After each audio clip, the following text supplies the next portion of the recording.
Seja bem-vindo a mais um estudo 1189, hoje com o capítulo 6 do livro de Romanos. Ao todo, se eu não me engano, são 16 capítulos que nós vamos estudar para concluir mais um livro da palavra do Senhor. Já lemos Mateus, Marcos, Lucas, João e Atos. 5 dos 66 livros, dezenas de versículos, se eu não me engano, quase 200 de versículos lidos dos 1189 capítulos do estudo 1189, daí a origem do nome estudo 1189. Antes de lermos, vamos orar. Pai, diante da Tua palavra nós pedimos ao Teu Espírito Santo que fale às nossas mentes e aos nossos corações e plante sementes que frutifiquem e abençoem a todos que o Senhor quer abençoar através das nossas vidas. Não queremos comer sementes, não queremos apenas para nosso conhecimento, mas queremos para transbordar na vida daqueles que são amados pelo Senhor e serão amados por cada um de nós. Que essa palavra de vida alcance muitos corações a partir da mudança e transformação da nossa mente, das nossas atitudes, da nossa forma de viver. Queremos ser luz e sal por onde formos e pedimos ao Senhor isso, em nome de Jesus, amém. Você está ouvindo Esther de fundo, ela está olhando para mim aqui no tapetinho dela e interagindo. Então, se vocês ouvirem um bebê, é Esther já querendo fazer parte do estudo. Que diremos então? Continuaremos pecando para que a graça aumente? De maneira nenhuma. Nós, os que morremos para o pecado, como podemos continuar vivendo nele? Ou vocês não sabem que todos nós que fomos batizados em Cristo Jesus, fomos batizados em sua morte? Portanto, fomos sepultados com ele na morte por meio do batismo, a fim de que, assim como Cristo foi ressuscitado dos mortos mediante a glória do Pai, também nós vivamos com uma vida nova. Se dessa forma fomos unidos a ele, na semelhança da sua morte, certamente o seremos também na semelhança da sua ressurreição. Pois sabemos que o nosso velho homem foi crucificado com ele, para que o corpo do pecado seja destruído, e não mais sejamos escravos do pecado, pois quem morreu foi justificado do pecado. Ora, se morremos com Cristo, cremos que também com ele viveremos. Pois sabemos que, tendo sido ressuscitados dos mortos, Cristo não pôde morrer outra vez. A morte não tem mais domínio sobre ele, porque morrendo, ele morreu para o pecado, uma vez por todas, mas vivendo, vive para Deus. Da mesma forma, considerem-se mortos para o pecado, mas vivos para Deus em Cristo Jesus. Portanto, não permitam que o pecado continue dominando os seus corpos mortais, fazendo que vocês obedeçam aos seus desejos. Não ofereçam os membros do corpo de vocês ao pecado, como instrumentos de injustiça.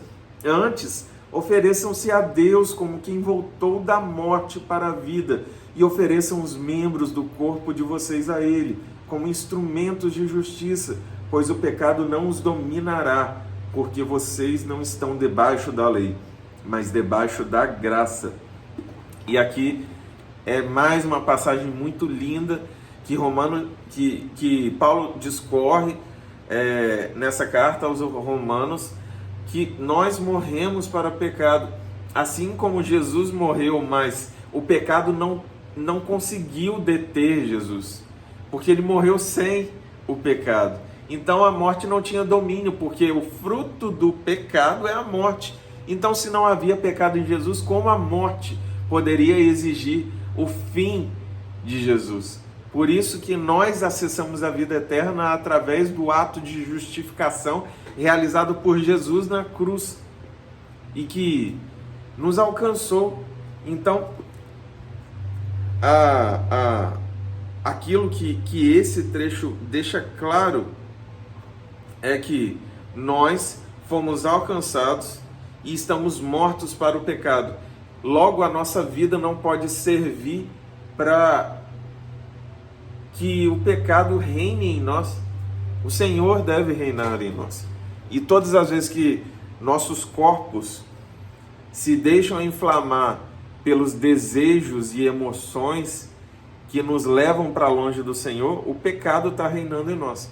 Mas quando nós dissemos não e abandonamos velhas práticas e caminhamos em obediência ao Senhor através de tudo que Ele nos deixou instruído, aí sim, nós já estamos acessando a vida eterna que foi nos prometida e tendo a alegria de viver aquilo que o Senhor se agrada. Então, é um breve resumo sobre esses versículos. E para encerrar, e então, vamos pecar porque não estamos debaixo da lei, mas debaixo da graça? De maneira nenhuma. Não sabem que quando vocês se oferecem a alguém para lhe obedecer como escravos, tornam-se escravos daquele a quem obedecem, escravos do pecado que leva à morte, ou da obediência que leva à justiça. Mas graças a Deus, porque embora vocês tenham sido escravos do pecado, passaram a obedecer de coração a forma de ensino que lhes foi transmitida. Vocês foram libertados do pecado e tornaram-se escravos da justiça. Falo isso em termos humanos, por causa das suas limitações humanas. Assim como vocês ofereceram os membros do seu corpo em escravidão à impureza e à maldade que leva à maldade, ofereçam-os agora em escravidão à justiça que leva à santidade. Quando vocês eram escravos do pecado, estavam livres da justiça. Que fruto colheram então das coisas das quais agora vocês se envergonham? O fim delas é a morte. Mas agora que vocês foram libertados do pecado e se tornaram escravos de Deus, o fruto que colhem leva à santidade. E o seu fim é a vida eterna. Pois o salário do pecado é a morte, mas o dom gratuito de Deus é a vida eterna em Cristo Jesus, o nosso Senhor. Aqui, Paulo traz uma analogia de escravidão. Então, a escravidão do pecado tinha como consequência os prazeres da carne, porém, ao fim, a morte eterna. A escravidão da vida eterna, a escravidão, usar o termo exato aqui, escravo da justiça. Já o escravo da justiça, ele abre mão dos desejos da carne, mas o fruto disso é a vida eterna.